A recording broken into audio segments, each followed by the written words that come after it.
Rapaziada, por incrível que pareça, ainda existe muita informação desencontrada.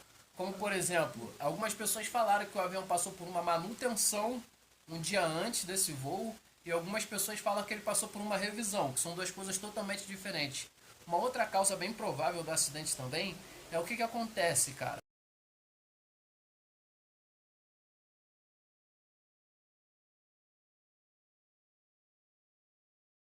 Olá, seja muito bem-vindo ao meu canal para mais um vídeo. Meu nome é Janderson de Souza e esse aqui é o canal Paranoide. Bom, rapaziada, ontem a gente teve que lidar com a triste notícia da queda de um avião. E além de marombeiro, atleta e alfaiate, eu tenho uma paixão imensa por aeronaves, por voar. Então, desde pequeno, sempre vi aquela coisa gigantesca voando, né? Gente pobre de família humilde sempre pensou, pô, será que um dia a gente vai conseguir chegar lá nesse patamar? Graças a Deus, hoje eu já andei de avião, sou um tipo do cara que se eu tivesse condições, eu compraria um avião, um helicóptero e se eu voaria com ele até o infinito e além e faria igual o de outra volta. Se eu tivesse um quintal, eu colocaria um avião, uma aeronave ou um helicóptero dentro desse meu quintal ali. Pô, se eu não me engano, o de outra volta tem um Boeing 737 assim, dentro do teu quintal. Então eu sou um cara extremamente apaixonado por avião. Mano, eu sou tão apaixonado por aviação porque, por exemplo, assim, eu sempre pensei em voar. Então eu não sabia como, eu não sabia se um dia eu ia ter a capacidade de comprar uma passagem para voar daqui do meu estado para qualquer outro estado lá que seja. Então o que acontece? A minha maior frustração foi não ter passado na brigada paraquedista. Não é não ter passado, é não ter servido. Porque passar o passeio, eu sempre tive uma boa aptidão física. Então fiz todos os testes, passei em todos os testes, mas infelizmente fiquei em excesso de contingente. Mesmo assim ainda corri atrás, consegui servir na infantaria. E faltando 2 meses para mim começar a fazer um curso de salto, né, onde eu ia engajar e tal e tudo mais. Infelizmente estourou o mensalão ali mais ou menos em 2005, 2004, 2005. E todos os soldados da época que iam engajar foram demitidos. E eu falei, meu Deus, eu nunca vou conseguir andar de avião, mas enfim, graças a Deus eu já voei, já fui até para Minas Gerais, Salvador, São Paulo, Brasília. Então, cara, eu sou muito apaixonado. Então hoje a gente vai falar sobre esse acidente, tá? Eu precisei contar essa historinha aqui porque não tem nada a ver com o canal, então tô lembrando aqui, tem mais vídeos referente a isso aqui no canal, então não é a primeira vez que eu tô comentando sobre isso, não é hype nem nada, é apenas uma paixão por avião. Então eu já tinha feito alguns comentários aqui sobre alguns outros acidentes, para você ter uma ideia mais ou menos, né? O acidente que aconteceu com o Teori Zavascki, que era um cara que estava envolvido com o mensalão aí há anos atrás, eu comentei aqui no canal na época, assim, eu acertei quase tudo referente a isso, porém, do outro lado, eu também fiz uns comentários do Gabriel Diniz, né? Também, nesse caso também eu errei tudo, né? Eu não acertei nada, são coisas que acontecem. A gente que é apaixonado por aviação, a gente tem tendência a acompanhar vídeos de acidente, a gente tem tendência a ver vídeos de últimas, mas por incrível que pareça, você pode perguntar a todos os apaixonados por avião, por voar, lá que seja, todos vão dizer a mesma coisa, que tem uma paixão, uma fissura por acidente, de saber o que aconteceu, o que houve. A nossa mente fica matutando ali, trabalhando, apesar das vidas, né, que se vão embora, a gente sabe, quem é apaixonado por aviação sabe que cada acidente representa mudanças. E então, muito provavelmente, isso vai trazer mudanças para a segurança de vidas próximas. Nenhuma vida perdida em acidente aéreo é em vão. Toda vez que tem um acidente aéreo, isso vai trazer melhorias para toda a classe aérea no total. E rapaziada, por incrível que pareça, ainda existe muita informação desencontrada. Como, por exemplo, algumas pessoas falaram que o avião passou por uma manutenção um dia antes desse voo, e algumas pessoas falam que ele passou por uma revisão, que são duas coisas totalmente diferentes. Manutenção é algum problema que deu, tá?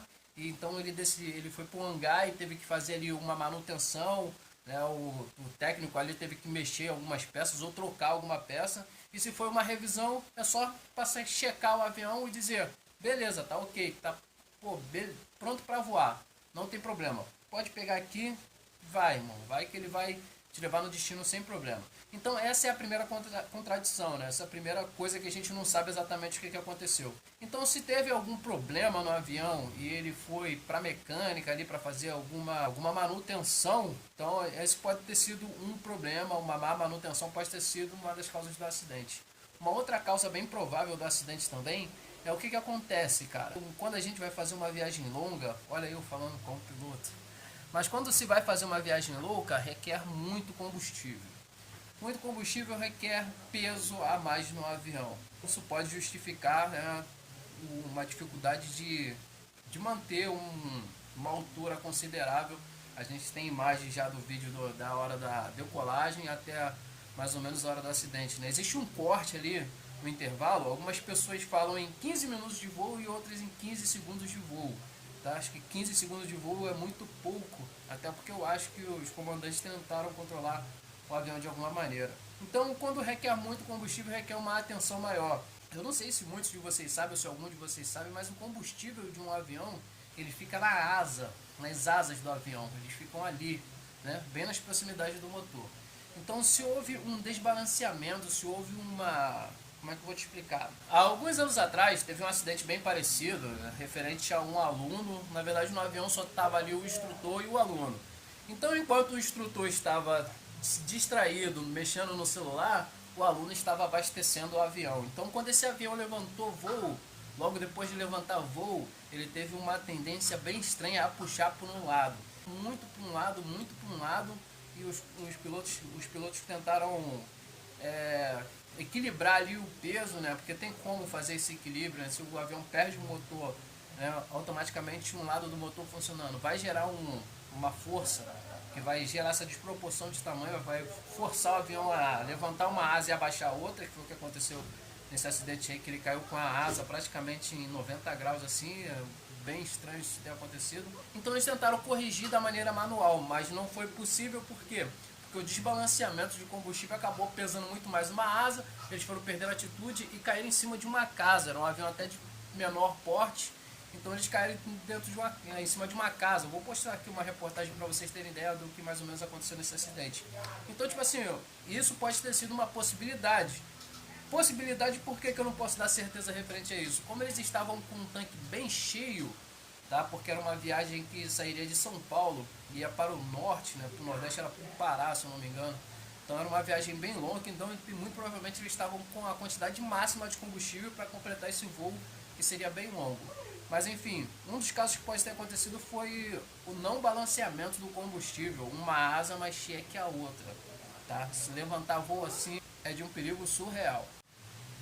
E aí, então, eles estarem com todo o combustível, com maior quantidade de combustível dentro do avião, não é um problema nenhum, né? Se ele cabe tanta combustível é para ele voar com aquilo ali.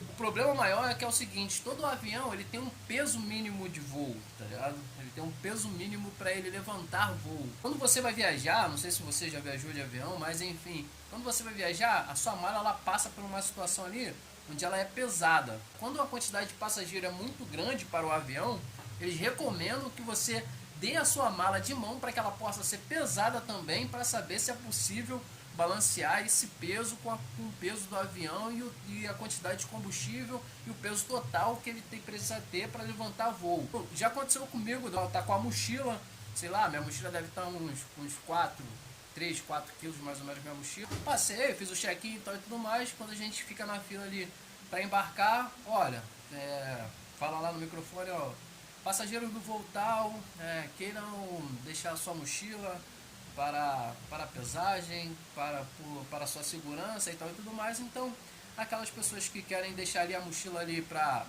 ser pesada, para a segurança do voo, até para saber qual o peso que o avião tá, porque quando atinge uma quantidade muito grande de passageiros, não vai pesar passageiro por passageiro, então eles fazem uma média ali de 80, 90 quilos por passageiro mais ou menos para ter uma folga. Mas na verdade não se tem o peso de todos que vão estar voando ali, eles preferem pesar as bagagens mais o peso do combustível para chegar no total de que o avião precisa para levantar voo.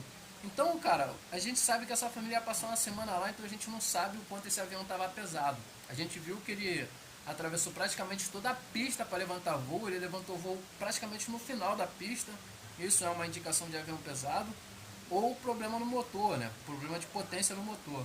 Então, a gente sabe que o avião estava bem pesado referente a isso, e isso pode ter dado um certo problema de altitude. Um outro problema é que forçou tanto o motor, que talvez um dos motores tenha parado. Porra, isso é uma probabilidade, não é uma possibilidade. Ainda mais um avião novo, ele tinha apenas 200 horas de voo. Tá? E o avião também, assim, não interessa quantos anos ele tem. O que mede os anos do avião são as horas de voo. Então, pô, 200 horas de voo é nada. É um avião novo, praticamente como se tivesse saído da fábrica, praticamente. Era um avião, era um King Air, se eu não me engano, esse era um King Air B200. né? Diferente do Teori Zavascki, que era um C-90, inclusive era um avião bem mais antigo. Mas esses aviões são bem seguros e, cara, é meio inexplicável esse acidente aí. Agora cabe a gente aguardar as investigações de Cenipa. Eu não tenho muito mais a dizer isso, a não ser prestar a condolência às famílias. Embora tenha perdido toda uma família ali, é bem complicado uma situação como essa. Mas a gente espera que vá vir melhorias. O Cenipa vai desvendar, a caixa preta foi achada. A gente vai saber praticamente como é que foi aqueles 15 segundos ou 15 minutos de voo após a decolagem, beleza? Bom, essa é uma explicação bem simples de um leigo, de um mero apaixonado por aviação. E sempre gostei de comentar referente a isso. Então, se você viu o vídeo até aqui, não esquece de deixar o like para ajudar aí, para mais pessoas terem conhecimento sobre algumas... eu falei de uma linguagem bem fácil aqui para entender.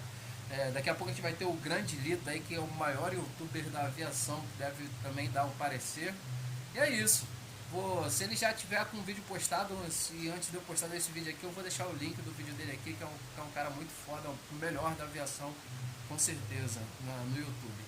Então é isso, galera. Muito obrigado. Até o próximo vídeo. É nóis.